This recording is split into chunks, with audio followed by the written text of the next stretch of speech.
Thank you for staying with us. More than half of Nigeria's over 200 million persons are at the grassroots, which is why the importance of building the capacity of these people cannot be overemphasized. It provides a space for communities to address local issues, find common ground, and balance competing interests. President Bola Tinubu, in his 80-page Renewed Hope agenda, had assured Nigerians at the grassroots that he would promote inclusiveness and resilience at all levels by training and giving economic opportunity to the vulnerable, provide security, basic healthcare, education, and make housing accessible and affordable for all, amongst others. Joining us in the studio to discuss more is CEO Omo Alausa Foundation, Dr. Olayinka Alausa. Good morning. Thank you for joining us on TVC Breakfast. Thank you. It's a pleasure to be Welcome. here. Let's even begin by understanding what we are talking about when we are saying grassroots development. Give us an insight. Well, grassroots development is all about people at the lowest ebb of the society. So you're talking about vulnerable people, people who have, of course, low income, people who could not ordinarily help themselves, that rely on the system to give them support, either for feeding, either for their hospital care. I mean, people that are not just, getting the best of the society. Those are the people at the lower end of the grassroots. This also includes the elderly people, the very young, and of course, people in that age bracket that cannot take care of themselves. So those are the people that we are talking about. And if you look at the president's agenda with the renewed hope, you see that a lot of focus is on the people, the everyday people that fall into this category. And that's why it's a thing to discuss, it's a thing to focus on. And how can the people in this group get the best of this new government? I think, that's the basic thing that we are discussing today. It's quite interesting to know that the various governments have set up platforms to attend to these people who are at that level you have mentioned now. Yep. We recall the days of Short P, even under former President Goodluck Jonathan, and then President Buhari came with his End Power, and all of that. And then even they went to the level of distributing monies to people, and so on. But how has all of these schemes worked? What are the successes of all of this? Because I know you have been at that level monitoring how these people are getting attention from government or lack of it, depending on however you see it. But make us understand. Well, let me even take it further. President Buhari even created Ministry for Humanitarian Affairs in 2019 because of how difficult the country was at that time. Yes. And people, of course, there was disaster in the Northeast. People were displaced. There was flooding. So there was a lot of issues. And of course, NEMA also kicked in and all those. So I think the problem is not that we don't know what to do, really. We have the ministry. We have the federal agency that has saddled with that responsibility for taking care of people. But I think the problem then, is all about coordination. And is it really reaching the grassroots that we want it to reach? Of course, there will be camps and there will be contracts and there will be, how it is. And does the intervention get to the real people that need it? And of course, you might want to say that is a no. So, but I think, with the focus of this new administration, putting it under the agenda that they will focus on this, I think the president has a real agenda this time around to really create, a sustainable pathway to success, under that ministry. So I would imagine that whoever is coming on board as the Minister for Humanitarian Service will be somebody who has the capacity and who has actually delivered those kind of mandates before. And I think, I would look for a situation where at the local government level, we can do, maybe when we do a census, we enumerate how many people are actually at the local government level. Maybe this local government intervention is what we really need, because I think that's where it really gets to the people. When you go to the grassroots, at the lowest level of government that, is closer to the people, but when you take it, from a very high level, it might look like it's not really trickling down. So I would look for an approach that focuses on the grassroots. Maybe we have humanitarian offices at the local government level. We enumerate the number of people that really needs the intervention, and maybe they will have to administer those things at the local government level. That's the key to the success. Unlocking, and really getting to the real people that need it. Because take Lagos for example. There are some local governments where it's going to be, a little difficult to access, the downtrodden people, when you are talking about metropolitan Lagos. But you go to the suburbs, you go to somewhere like Ekpe, Ikorodu, you see real vulnerable people that you can actually, when the pandemic was here, you know what happened with the palliatives. Those food, for some people, you can create food banks, give people vouchers at that level, and they go to collect the food. You are giving to the right people, that deserve it, So there are a lot of programs that you can do and intervene at that level, but maybe we need to look inward and really, hone down on it and really, find ways that are sustainable. Because just voting billions of naira at the federal level and expecting it to somehow trickle down will not do the magic. We even remember the days of former President Olusegun Obasanjo when he came up with the poverty alleviation program. Exactly. We were thinking by now poverty would have been a thing of the past. Because the number right now is 133 million in multi-dimensional poverty, despite all of these programs. That's a lot. And we got the badge of the poverty capital of the world in the process. So I am wondering what this government should be doing differently, such that it will trickle down, get to the people, that it is a sustainable program. Because there are those who have said it is not enough to just give these persons money, ask them to go to the food banks, but something they can depend on. I would think that there are already NGOs that are working at the grassroots level. Some of these NGOs are directly, linked to things like poverty alleviation.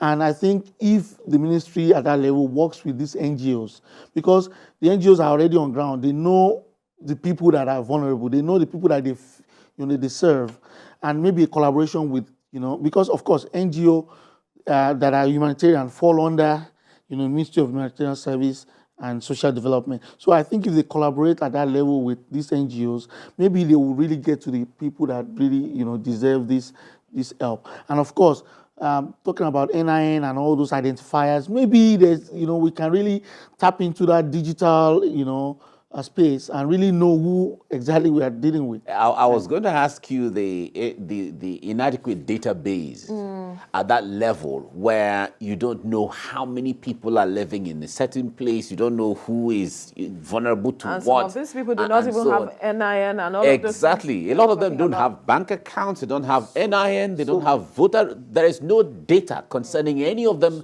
And they keep giving birth on daily basis. And that's a national problem, right? Exactly. And maybe it's time, and I trust President Tinubu is a very smart man. He knows how to use people around him and create the opportunity to, for the nation to, prosper. So maybe it's time that we as citizens nudge the president for a real national database, where we can bring in, it's been done in all, even countries as bigger than Nigeria, China, Indonesia, all these places. So why can't we have it? I think, if we put our minds to it and we set, a date and say by X year, we want everybody to be in that database. So we can, of course, the NIN and all these databases that we have already can, we can modify if we need to modify, or we can use the same. Just get everybody to have an identifier and then use that as a means. And of course, registry for births and deaths so that, when people leave the pool, and you can also bring that same database into healthcare intervention, like we're talking about NHIS and all these things. There's no country in the world where it's totally capitalist or socialist. There are social programs that you do for healthcare. Everybody will not be under the private insurance. And these people that we've just mentioned, the young, the old, they will still benefit from those programs. And the earlier they have the identifier that we can really trace and know how much money we are spending on these programs, the better. Because you can put $20 billion or 20 billion naira into a program, and what gets to the people can be less than 2 billion. It happens everywhere in the world. It's just that you create checks and balances, and you create a kind of audit trail to know who's collecting this money, where it is going to. And the earlier we start doing that, the better. Yeah. So some people have even mentioned the use of telecoms, because almost everyone has, if you come of age, they have phone numbers, and in that phone number, you are registered before you're giving a SIM, and as the case may be. So there's some level of database of people who have phone numbers with the telecoms. I believe a partnership can go a long way. A partnership would do, but like she said, there are a lot of informal, I mean, yes, phone, yeah, but I don't think it would do justice, because there's a lot of people in the informal sector. You and I will fit into that kind of category. But what about the woman in Pokistu, who doesn't even, or who has a phone seasonally? Exactly. Or who doesn't even have a smartphone? So it's a big issue, but I think, the tech guys are watching, and the young guys are also, they say, it's a thesis that somebody can take up and really create a sustainable database for Nigeria that can be usable, and that can give us the kind of database that we need to actually evaluate programs, to see what are the gaps, to see whether we can fill these gaps. And, it's high time we get it right. But do you think the coming national population census that I've been talking about can be, an opportunity to begin to gather that kind of database that you're talking about? Well, it can help, but I don't think. But we've done census in the past. What are the type of questions that the census form? Of course, but the census we did in 2006. Yeah. At that time, Nigeria was not, the digital life was not as sophisticated. Yes. Now we have a lot of things going on right now that we can take advantage of. Yeah, I think it will be useful, but to a large extent, I do not think what the forms will contain would give us all the information that we need. Because, okay, for example, you know how it is in Nigeria. You give somebody a form and say, oh, declare your income, so that we can enumerate what income bracket you fall into. Naturally, people already think, oh, maybe this is some information you want to get from me, and they will not be truthful. So I think there are other ways that the system can actually, give us that information without necessarily asking people or prompting people. So, yeah. And of course, people that are in the informal sector, how do you confirm how much money they are making? Because, see, and that's why the president said we will widen the tax nets. Let's reform the tax situation, and all these informal sector people, let's define a way to collect tax from them. Maybe when we now get their tax clearance or tax payment document, we can actually figure out how much, money, because the taxation will be percentage of what they make. So those kind of things can give us even more information without necessarily asking for direct questions from whoever is filling the questionnaires. So, the questionnaire will give us some information, but not all. It will be a lot of tasks. It will be a lot from exactly street to street. Exactly. Getting everybody, every vulcanizer, every shop owner, all of these people here and there. Getting their details. Yeah. And personally, I don't even think, because some other countries, the way they do their census, you probably will not even know that census is going on. Because the way they would design it, you will not figure it out that, okay, they are doing census at this time of the year. It just happens, seamlessly, and you don't even know until they say, oh, they just completed the census. I'm talking about United States specifically. And, and this is the number of people that are in the country now. These are the demographics. So those kind of things exist. So I don't think we should, because people are now aware the census, then people who want to cheat in elections coming, people want to feel like, oh, we should be more than this set of people, for other reasons that you don't know, they start manipulating things. So I think you can do it seamlessly without anybody even noticing. All right, we need to quickly go on a break. When we return, we'll continue this conversation. Stay with us. Thank you. Thank you for staying with us.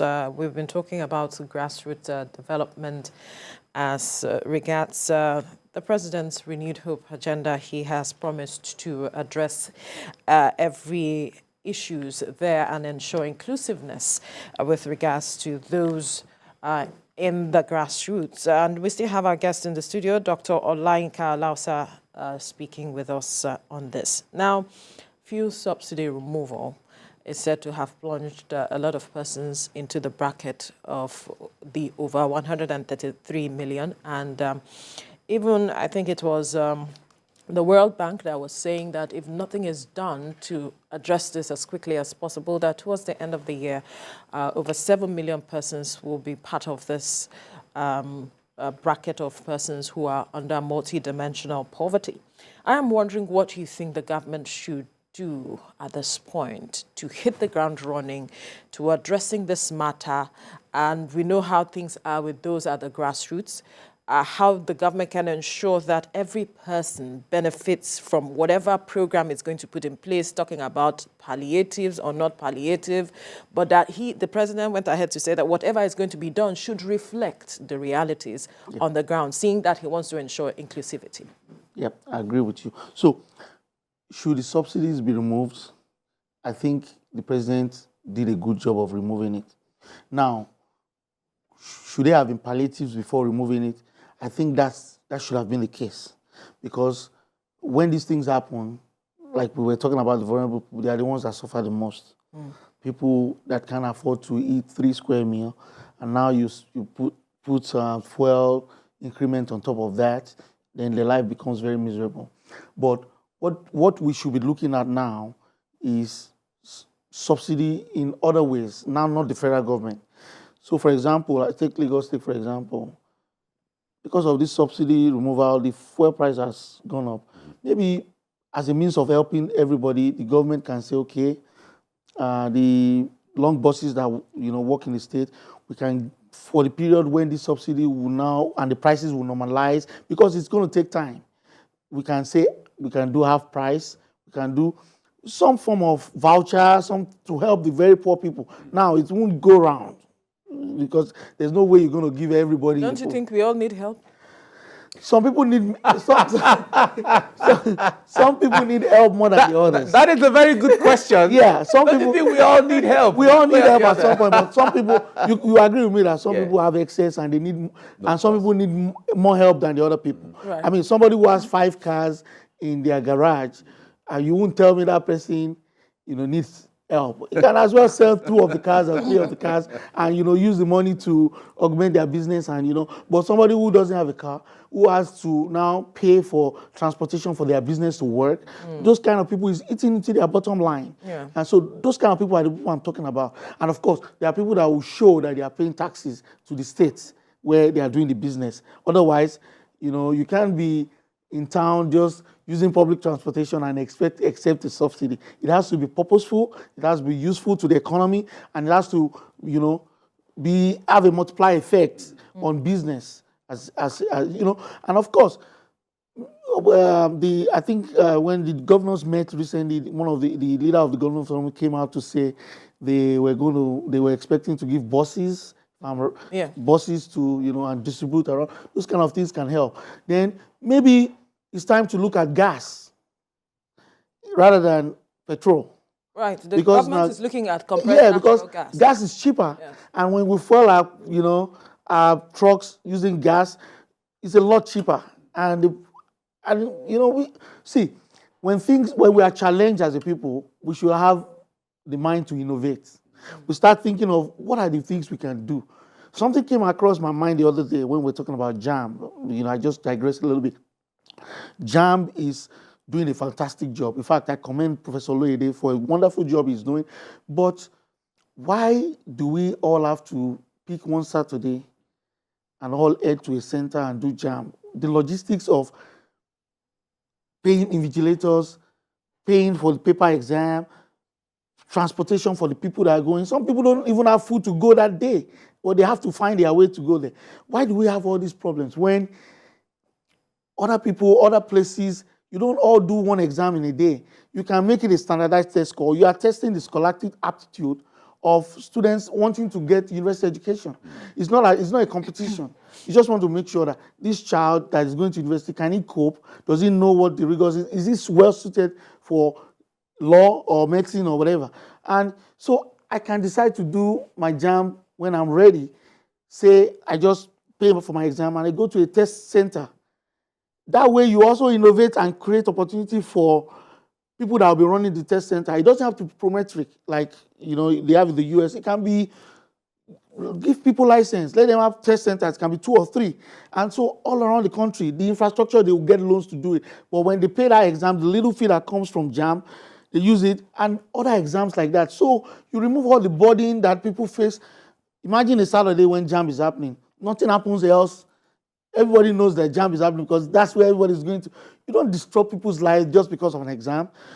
Now, I can prepare for the exam at my own pace, choose my own dates, quietly go to the center, it's computer-based, do my exam. Do you think Nigeria is that sophisticated right now? Okay. So 20 years ago, 25 years, 30 years ago, did we have mobile phones?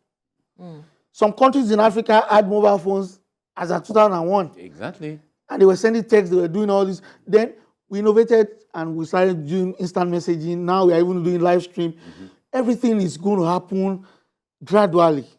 You can even not remove the test centers. You can tell them that for now we still keep test centers, but you have the option of doing your own exams so a child A and child B, they are different. You can prepare at your own pace. When you're ready in August, you just give them a benchmark. By September 1, you should have done your exam for the next admission year. That way you relieve people of burden of stress. That's how to innovate for change. It's going to be slow. People will first, but well, I believe JAM is listening to you. They might be able to put all of that parameter together and all of that. It's even the same thing people talk about elections. Must we all, everybody, you shut down the entire country on a certain Saturday that the whole country is going in for an election? So things like that are, as time goes on, I believe that we should get there fast because they will look at those. What thing you do when you innovate, you create more opportunities for job. A lot of people would become employed.